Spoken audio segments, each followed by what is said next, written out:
জানিস ইফতি, আমি জন্মের পর বুদ্ধি হওয়া থেকে দেখছি এই তেঁতুল গাছটি। এই তেঁতুল গাছটি আমাদের চেয়েও মনে হয় অনেক বড়।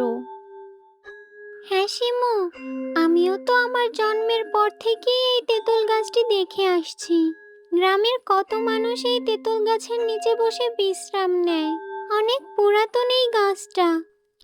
শুধু বিশ্রাম কেন বলছিস ইফতি? আমাদের খেলা করার একমাত্র জায়গাই তো এই তেঁতুল গাছ। এখানে না খেললে যেন মজা পাই না খেলায়। এ গাছের তেঁতুল খুব মিষ্টি খেতে।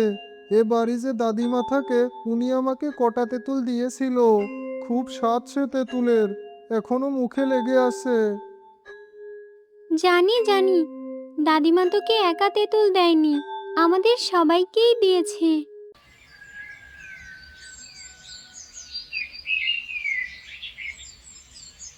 তোমরা সবাই কি নিয়ে এত তর্ক করছো? আমাকে কি বলা যাবে? দাদিমা তুমি এসেছো? তোমার জন্যই অপেক্ষা করছিলাম। দাদিমা, তুমি ঘর থেকে কেন বের হও না? বাইরে থাকতে যে আমার ভালো লাগে না দিদি ভাই, তাই বের হই না। তোমরা তেঁতুল গাছের নিচে বসে খেলছিলে নাকি? হ্যাঁ দাদিমা, আমরা তেঁতুল গাছের নিচে খেলছিলাম। তোমাদের কথা শুনেই তো ঘর থেকে বেরিয়ে এলাম। তেঁতুল গাছের সাথে তোমাদের খেলতে দেখলে আমারও বেশ ভালো লাগে। আচ্ছা দাদিমা, এই তেঁতুল গাছটি কি আমাদের চেয়েও অনেক বড়? আমার জন্ম হওয়ার পর থেকেই দেখছি এই তেঁতুল গাছটা। এই তেঁতুল গাছটা আমাদের বয়সের। আমি যখন তোমাদের মতো, তখন এই গাছটি এক মেলা থেকে এনে এখানে লাগিয়েছিলাম। তোমাদের বয়সীর? এত বয়স এই গাছটির? হ্যাঁ দিদি ভাই, এই তেঁতুল গাছটি নিয়ে অনেক কাহিনী আছে। শুনবে তোমরা? হ্যাঁ শুনবো। চলো তাহলে গাছের নিচে বসি, তোমাদের সাথে অনেক গল্প করব আজ।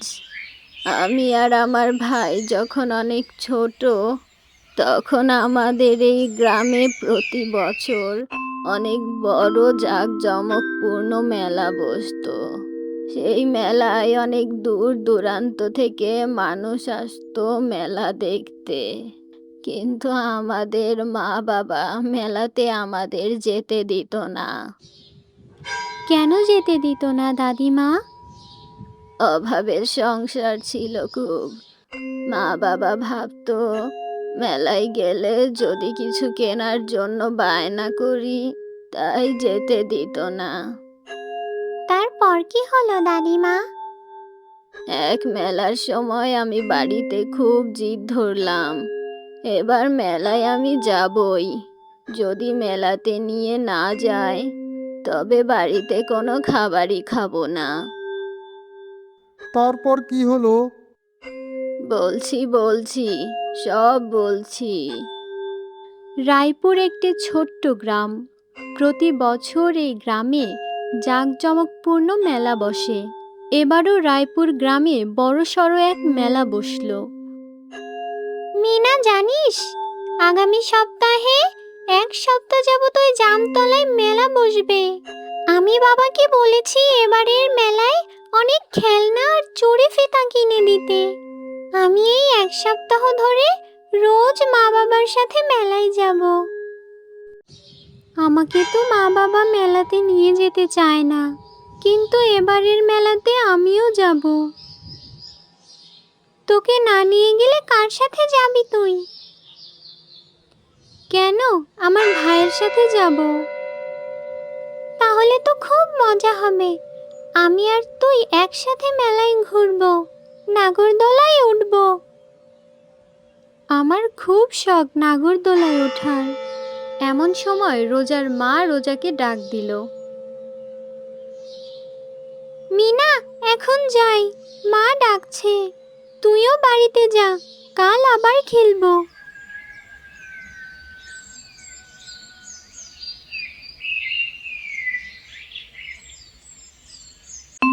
দুদিন পর পর গ্রামে মেলা বসে। মেলায় মানুষের আনাগোনা বাড়তে থাকে। কিরে, এমন পেঁচার মতো মুখ ফুলিয়ে বসে আছিস কেন?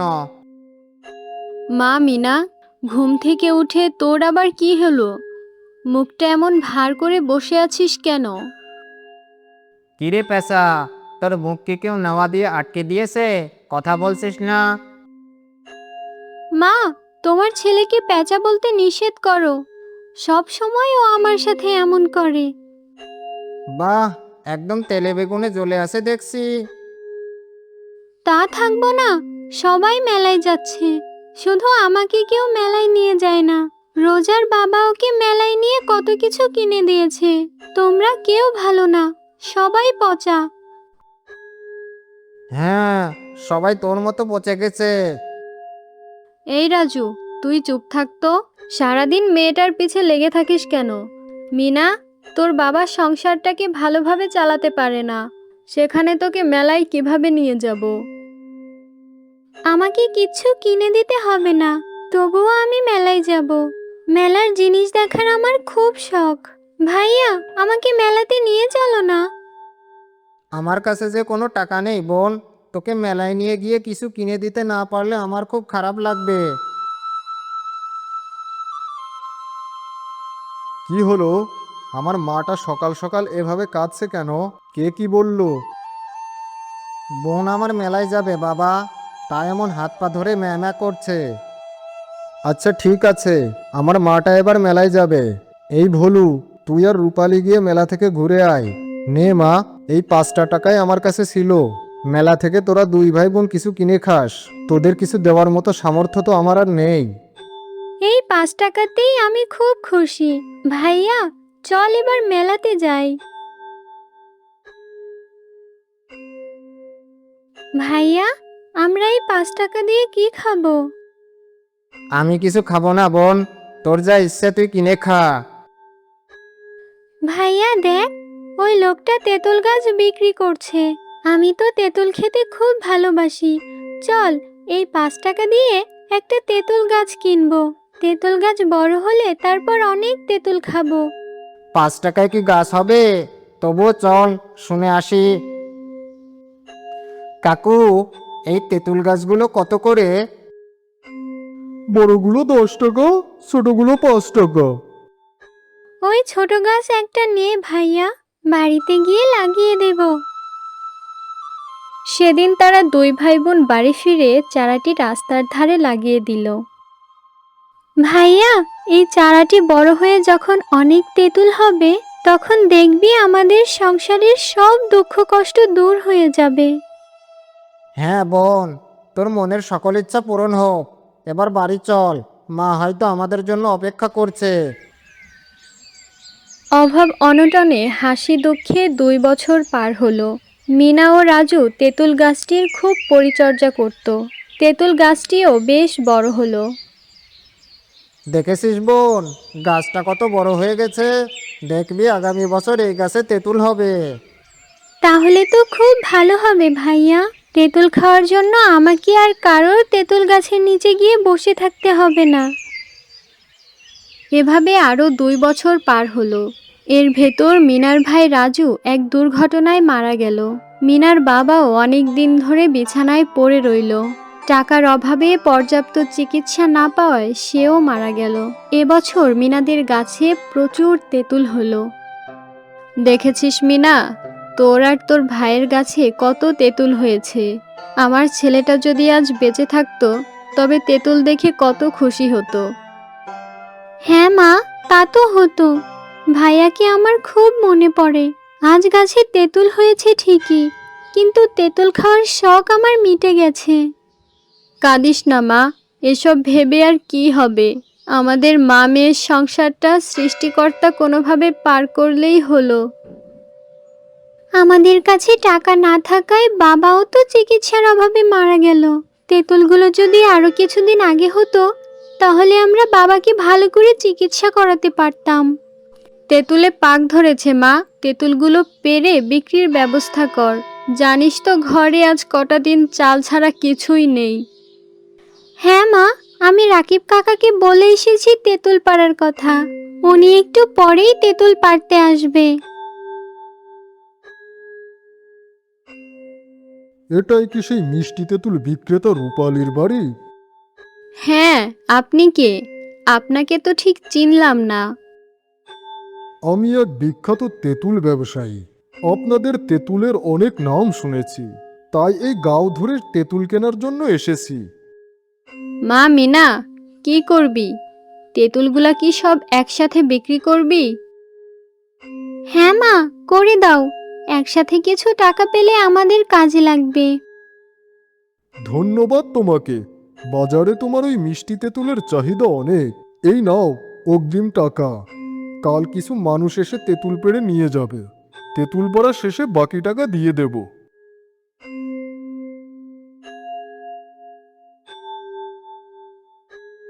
মা, এবার আর তোমাকে মানুষের বাড়িতে কাজ করতে হবে না। এই তেঁতুল বিক্রি করে আমাদের দুজনের সংসার বেশ কেটে যাবে। হ্যাঁ মা, সৃষ্টিকর্তা যদি এবার মুখ তুলে একটু তাকায়। মামির সংসারটি বেশ ভালোই চলছিল। তবে বেশ কয়েক বছর পর মিনার মা ডেঙ্গু জ্বরে মারা গেল। আজ আমি সম্পূর্ণ একা। মা, বাবা, ভাইয়া একে একে সবাই আমাকে ছেড়ে চলে গেলে। তোমরা কি এই তেঁতুল গাছটি আমার জন্য রেখে গেলে? এখন থেকে এই তেঁতুল গাছই আমার সব। একে আঁকড়ে ধরেই বাকিটা জীবন পার করব।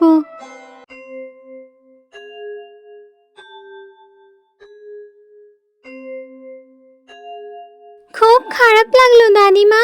কত সুন্দর একটা পরিবার ছিল তোমার। হ্যাঁ দিদি ভাই, সবাই আমাকে ছেড়ে গেছে। সেই থেকে এই তেঁতুল গাছটি সাথে নিয়েই আমি বেঁচে আছি। এই গাছটাই যে আমার সব। তোমার ওই মিষ্টি তেঁতুল আজও বিখ্যাত দাদিমা। পুরো গ্রামে মানুষের মুখে মুখে তোমার এই তেঁতুলের কথা। সবাই তো খায় আমার এই গাছের তেঁতুল। সবার তৃপ্তি নিয়ে খাওয়া দেখতে আমারও যে খুব ভালো লাগে। তুমি খুব ভালো দাদিমা। আমরা রোজ আসবো তোমার কাছে। আজ থেকে আমাদের তুমি আপনজন মনে করবে।